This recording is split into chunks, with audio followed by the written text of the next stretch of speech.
Thomas Sankara was a revolutionary leader from Burkina Faso in West Africa, often called Africa's Che Guevara for his bold vision, charisma, and radical policies. He was the president of Burkina Faso from 1983 to 1987, and in just 4 years, he transformed the country with a powerful focus on self-reliance, anti-corruption, and social justice. Key facts about Thomas Sankara. 1. Early life and military background. Born on December 21, 1949, in Yako, Upper Volta, now Burkina Faso. He trained as a soldier and became a captain in the army, deeply influenced by Marxist and Pan-Africanist ideas. 2.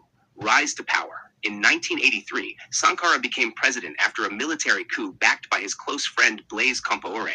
He changed the name of the country from Upper Volta to Burkina Faso, meaning land of upright people.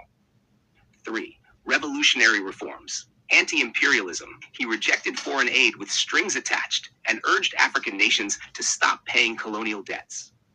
Women's rights. Banned forced marriages, promoted women in leadership, and encouraged girls' education. Environmental protection. Launched massive tree planting campaigns to fight desertification. Health and education. Initiated nationwide vaccination drives and built schools and clinics.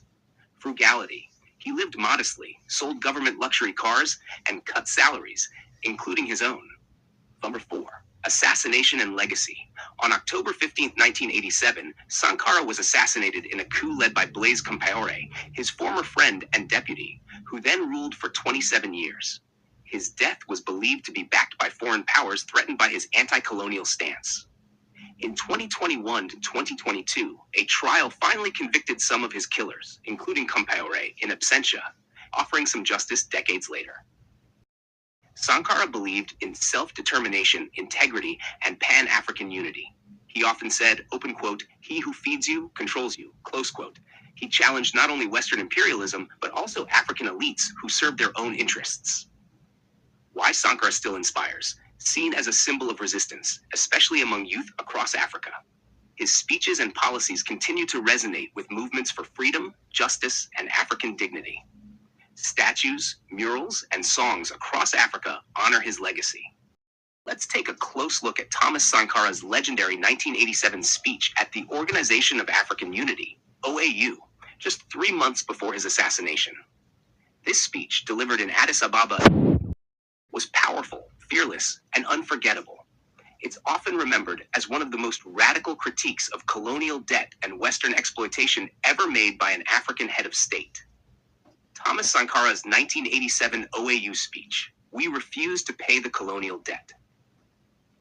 Context: Sankara stood before a room full of African heads of state and openly challenged France, the IMF, the World Bank, and the very leaders sitting with him. He argued that Africa should refuse to repay the debts imposed by colonial powers, because the debts were illegitimate and designed to keep African nations dependent.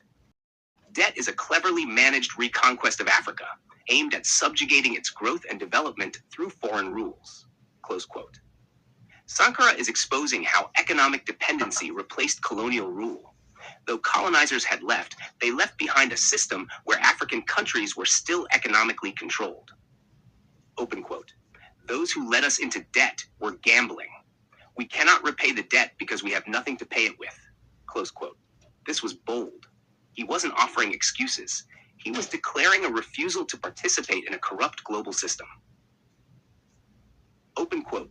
"We think that debt has to be seen from the perspective of its origins. Those who lent us money are the same ones who colonized us." Close quote. He reframes debt as a form of modern slavery. He says it's wrong to ask the oppressed to repay their oppressors. Open quote. "If Burkina Faso alone were to refuse to pay the debt, I wouldn't be here for the next conference." Close quote. He knew the danger he faced for speaking this truth, and he was right. He was assassinated just 3 months later, in October 1987. Open quote. "We must create a united front against debt. That is the condition for our survival." Close quote. Sankara wasn't just speaking for Burkina Faso. He was calling for all of Africa to unite, resist exploitation, and claim its future.